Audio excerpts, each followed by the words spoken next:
at it, it was quite engaging. It was quite multi-directional. And how you said that, any key, you spoke about education, but I think your session has inspired us to at least think that relationship and being collaborative and associative is something that could help us take any initiative or any part of our life ahead the way that it should go into. And I think for that, we all appreciate the time that has been taken out by you and shared with us today via your sessions. We now open the platform to our audience for a Q&A. Please use the chat box in case if there's any question that you would like to ask. And then I'm sure that Ms. Kung will be will be honored to have her answer those questions for us.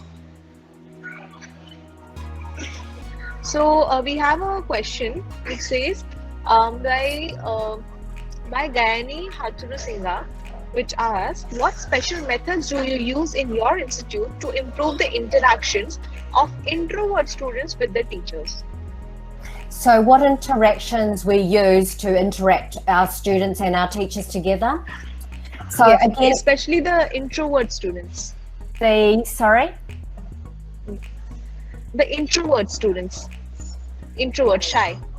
The shy, sorry, I beg your pardon. For the shy students. Yeah, and this is where we're talking about really knowing that learner. So we talk about those one-on-one connections. So for us, it's really important that ultimately we make time to spend with children, every single child, whether it be through conferencing before we start school in the day. The other thing that we find really important and something that we use a lot, I talked about the duality maps, but what we actually do is we get our children who are shy to actually we use Flipgrid. It's a program, and on there they can actually record information about themselves or questions they want to ask their teachers, but not actually facing their teacher, but it's an actual video. So that's one way. We also allow our children, particularly shy, but also who have English as a second language, to always write in their first language, to also speak in their first language. It's absolutely pivotal that we do that. We never say you shouldn't be speaking Chinese or Cantonese at school, because actually we want to encourage that, because it's about engagement and about valuing their culture as well.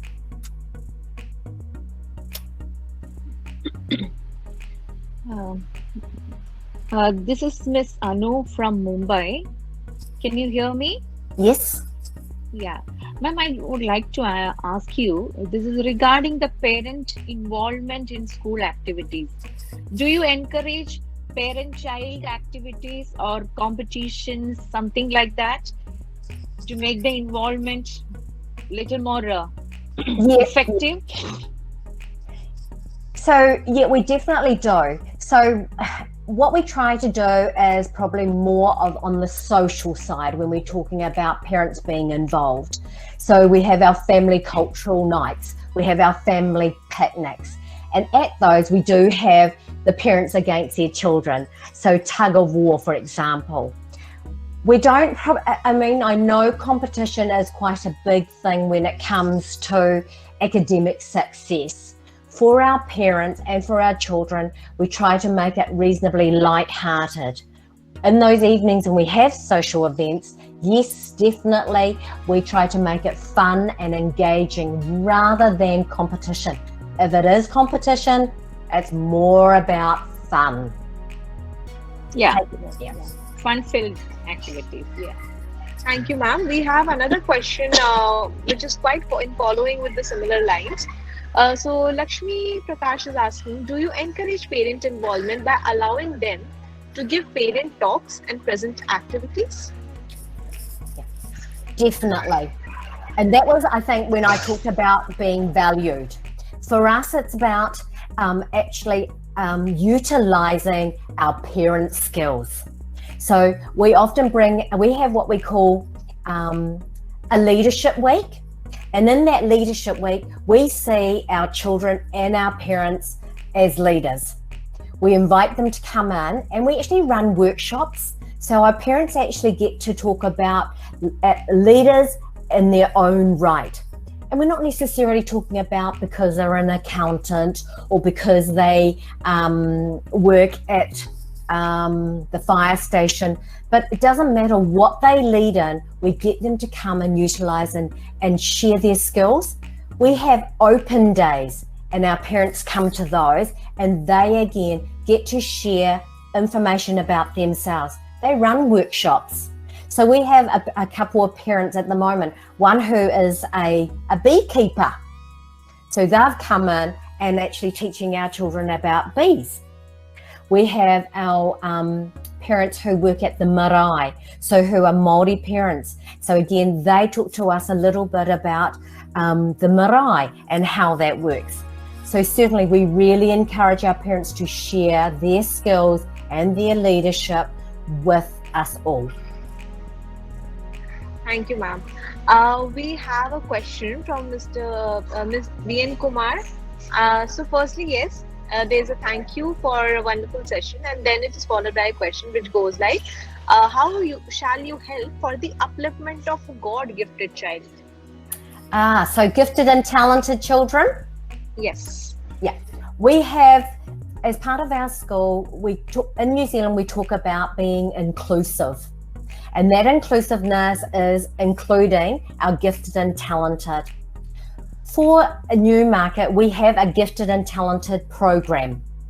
Now that program is ensuring that it's identified by parents perhaps that their children are gifted and talented, and not necessarily academically. They could be gifted and talented in speech writing, in the arts. It could be gifted and talented in many respects, not necessarily in maths or in reading or in literacy in the writing part, but in all aspects. One way we do address gifted and talented children is to utilize their skills. Something that we have been working on at Newmarket is called flexible groupings. And in flexible groupings, we don't just have all the children who are reading at, for example, 5-year-old reading at a 5-year-old text level, or we used to call them reading at red or green or blue on the reading wheel. What we make sure now is that we actually, with flexible groupings, we mix them up. Because ultimately we're talking about, as gifted and talented children, we could be talented in one area and gifted in something else, but it's about what we bring to those conversations and that engagement. So it's not necessarily seen as a separate program. We try to include it as much as possible and integrate it as much as possible. So there's another question which actually follows very well with what you just said. What are the range of extracurricular activities that have been made available to the children? Okay. At Newmarket, we have obviously our standard curriculum. We also have music, so the children can play, can join in ukulele, marimba, the school band.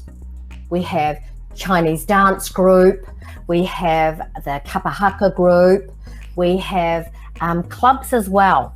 Now clubs are run by our students, so they're student led.